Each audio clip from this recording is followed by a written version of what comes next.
वायुमंडलीय दाब, पवन एवं वायु राशियाँ।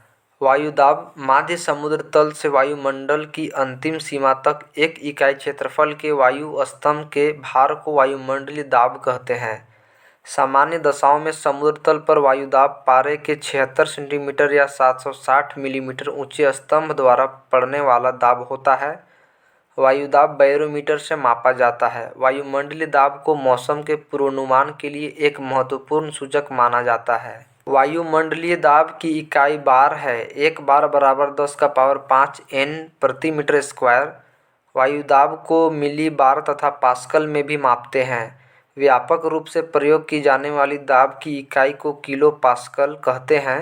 समुद्र तल पर औसत वायुमंडलीय दाब 1013.2 मिलीबार या 1013.2 किलो पास्कल होता है। वायुमंडल के निचले भाग में वायुदाब ऊंचाई के साथ तीव्रता से घटता है। यह ह्रास दर प्रत्येक 10 मील की ऊंचाई पर 1 मिलीबार होता है। 10 किलोमीटर की ऊंचाई पर 265 मिलीबार वायुदाब एवं -49.7 डिग्री सेल्सियस मानक तापमान होता है।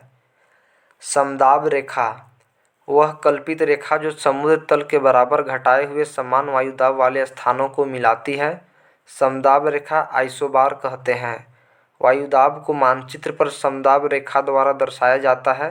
दूरी के प्रति इकाई पर दाब के घटने को दाब प्रवणता प्रेशर ग्रेडियंट कहते हैं। जब समदाब रेखा एक दूसरे के पास होती है तो दाब प्रवणता अधिक होती है, परंतु जब समदाब रेखाएं एक दूसरे से दूर होती है तो दाब प्रवणता कम होती है।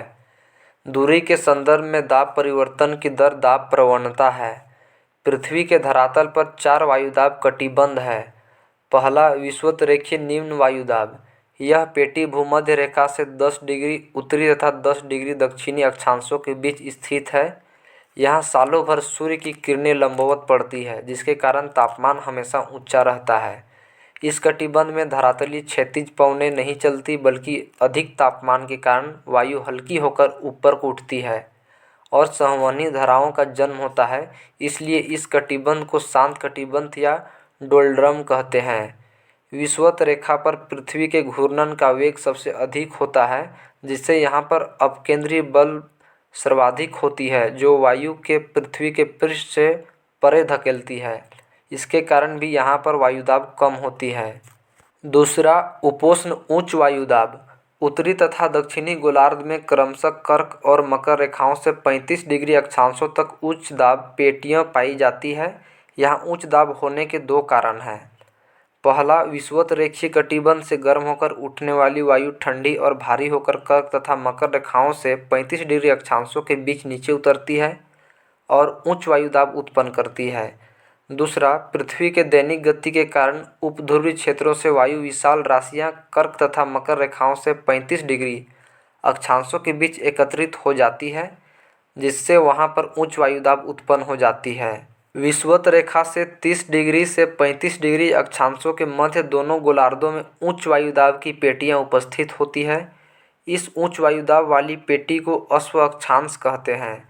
इसका कारण यह है कि मध्य युग में यूरोप में खेती के लिए पश्चिमी द्वीप समूह में पालदार जलयानों में लादकर घोड़े भेजे जाते थे। प्रायः इन जलयानों को इन अक्षांशों के वायु शांत रहने के कारण आगे बढ़ने में कठिनाई होती थी, अतः जलयानों का भार कम करने के लिए कुछ घोड़े समुद्र में फेंके दिए जाते थे। तीसरा, उपध्रुवीय निम्न वायुदाब। 45 डिग्री उत्तरी तथा दक्षिणी अक्षांशों से क्रमशः आर्कटिक तथा अंटार्कटिक वृत्तों के बीच निम्न वायु भार की पेटियाँ पाई जाती हैं, जिसे उपध्रुवीय निम्न दाब पेटियाँ कहते हैं। चौथा, ध्रुवीय उच्च वायुदाब। 80 डिग्री उत्तरी तथा दक्षिणी अक्षांश से उत्तरी तथा दक्षिणी ध्रुव तक उच्च दाब पेटियाँ पाई जाती है। यंत्र आविष्कारक। पारद वायु दाबमापी यंत्र। आविष्कारक ई टोरिसेली। निद्रव वायु दाबमापी यंत्र। आविष्कारक लुसियन विडाई।